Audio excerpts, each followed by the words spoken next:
వేరే కంపెనీలు కొనేవాడిని, ఇక్కడికి వస్తే మీరు 200కి ఇస్తున్నారు ఎలా అనేసి, సార్ ఇది క్వాలిటీ లేదు, మీరు వద్దు సార్ వెళ్ళిపోండి. ఆయన తిక్క రెడీ, సార్ నువ్వేం చేయదు, ఒక పని నువ్వు వాడేసేయండి, వాడు తర్వాత నువ్వు జాయిన్ అవ్వాలో వద్దో మనం చూద్దాం. సరే అని చెప్పేసి నాకు మైగ్రేన్ ఉంది, నా భార్యకు సయాటిగా ఉంది, మా బాబుకు ఆస్తమా ఉంది, దాని మెటీరియల్ ఇచ్చాను, తీసుకున్నామండి. వాడాను. వాడుతుంటే 1 వీక్ తర్వాత నాకేమైందంటే ఎక్కువ తలనొప్పి ఇంకా పెరిగిపోయి కళ్ళ నుంచి ముక్కుల నుంచి నీళ్లు రావడం స్టార్ట్ అయ్యింది. మీకు కూడా ఫోన్ చేసి ఉంటారు కదా, వాడిన తర్వాత ఎక్కువైనాయి అనేసి. నేను కూడా ఆ పార్టీ వాడిని ఒకప్పుడు. సరే వాడుతూ వాడుతూ వాడుతూ ఇంకా పెరిగిపోతుంది.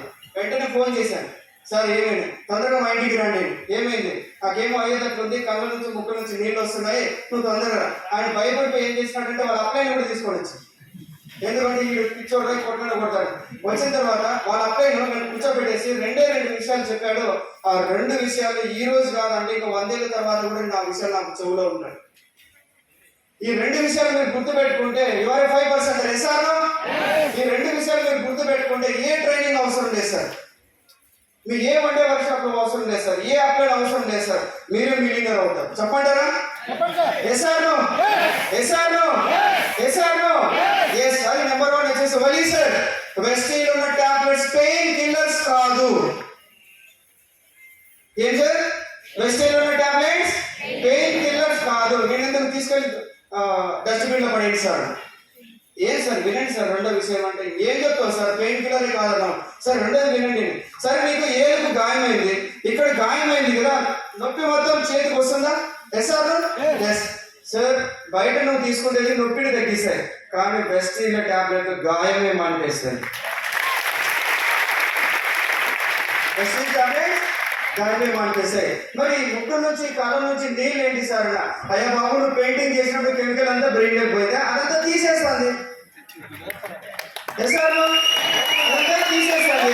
ఇది నీ ప్రాబ్లమే, అది ప్రాబ్లమ్నే తీసేస్తా అంటే నువ్వెందుకు నొప్పి పెరిగిందంటావు అన్నాడు. సూపర్. అలాగే వాడానండి. ఆ రోజు పోయిన తలనొప్పి ఇంతవరకు నాకు లేదండి.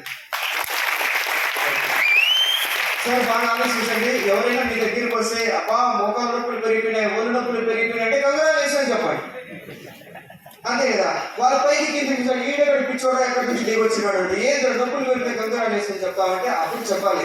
ఇవి నొప్పిని తగ్గించేది కాదు, నీకు ఏదైతే ప్రాబ్లం ఉందో ఆ ప్రాబ్లం క్లియర్ అవుతుంది, నువ్వు 1 month 2 months వెయిట్ చేయి చెప్పాలి. అలాగే మా బాబు ఈరోజు ఐస్ క్రీమ్ తింటున్నా, భార్య బాగా బిందుతో నీళ్ళు తీసుకొస్తుంది, హ్యాపీగా ముందుకు వెళ్ళిపోయాను. ఆ తర్వాత నేను ముందుకు వెళ్ళిపోయినా ప్లాన్ తెలుసుకున్న తర్వాత అందరూ ఒక పని చేస్తారు. ఏం చేస్తారు?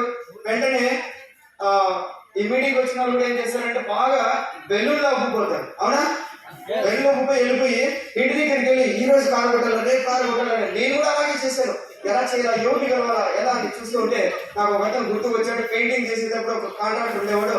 మరి ఈ బిల్డింగ్ తొందరగా కంప్లీట్ చేయవాళ్ళు, హౌస్ ఓపెనింగ్ పెట్టుకోవాలంట, నాకు బీపీ రైజ్ చేయించరా అన్నాడు. వెంటనే నాకు అర్థం బీపీ ఫ్లాక్ సైడ్. ఏమనిపించింది? బీపీ ఫ్లాక్ సైడ్. ఎందుకు ఫ్లాక్ సైడ్ తీసుకొని ఆయన దగ్గరికి వెళ్ళాను. ఆయన ఫోన్ లో మాట్లాడుతున్నాడు. పాపం ఆయన ఏం చేశాడు, ఏం వచ్చినా ఉన్నాడు. అన్నా నీకు బీపీ ఉంది కదా, ఇది ఒక ఫ్లాక్ సైడ్ వాడు బీపీ తగ్గుతుంది అన్నాడు. అది తీసుకున్నాడు. తీసుకొని చూసిన తర్వాత ఇటో చూసి డిసైడ్ కొట్టాడు. నేను ఇలా అన్నా కింద పడిపోయింది, అవన్నీ ఎదుర్కొన్నా. ఏమైనా నగరాలు చేస్తావా?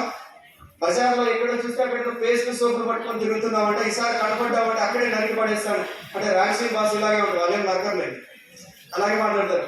ఆ మాట విన్న తర్వాత అవి తీసుకొని బయటకు వెళ్ళిపోయినా. నాకు ఒక్కటే బాధ అనిపించింది, ఏంది ఇలా అయిపోయింది. ఇంత పెద్ద ఇంత అందరికి బాగా తెలిసిన వ్యక్తి, మంచి కాంట్రాక్టర్, ఎందుకు రిజెక్ట్ చేశాను నన్ను, నా ప్లాస్టర్ ఎందుకు తీసుకోలేకపోయినాడు. అప్పుడు అనిపించింది నేను ఎవరు తప్పు చేశాను. మీ అందరూ కూడా అనిపించింది చేశాను. ఇది అనుభవిస్తేనే కాల్ వస్తుంది, ఈ టెన్షన్ అనుభవిస్తేనే మీకు కాల్ వస్తుంది. అప్పుడు నేనేం చేశానంటే సార్ ఓకే అనుకొని ఆలోచించుకుంటూ బయటకు వచ్చాను.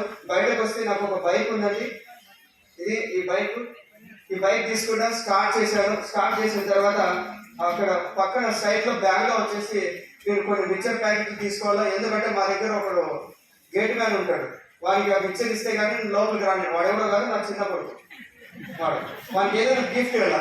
సరే వచ్చాను. వచ్చిన తర్వాత ఇట్లా ఆపాను, వాడు వచ్చాడు, మిక్చర్ ప్యాకెట్ ఇచ్చాను, కమాన్ అనేసి గేట్ తీశాడు. ఇది క్యాప్ వేసకపోతే ఆ 2 క్షణాల్లో ప్రపంచం ఆగిపోయినంత వచ్చేస్తాను. ఇప్పటికి కూడా కళ్ళలో నీళ్ళు వస్తాయి ఆ రిఫ్లెక్షన్. ఎందుకంటే ఆ ప్యాకెట్ల కింద 2 బ్రష్లు కనపడాను. అప్పుడు అనిపించింది, ఈ రోజు నేను మా వాడికి మిక్చర్ ప్యాకెట్ ఇచ్చాను, ఇప్పుడు 20 years వస్తే ఈ బ్రష్లు ఇచ్చి నాతో పాటు పెయింట్ కొట్టరానాల్సి వస్తుందని భయపడుతుంది. నో, నేనే లాస్ట్ పెయింటర్గా ఉండాల్సింది, నా కొడుకులు ఉండకూడదు. నేను రెస్ట్ చేస్తాను ఇప్పుడు కూడా చెప్తాను నా పిల్లల కోసం.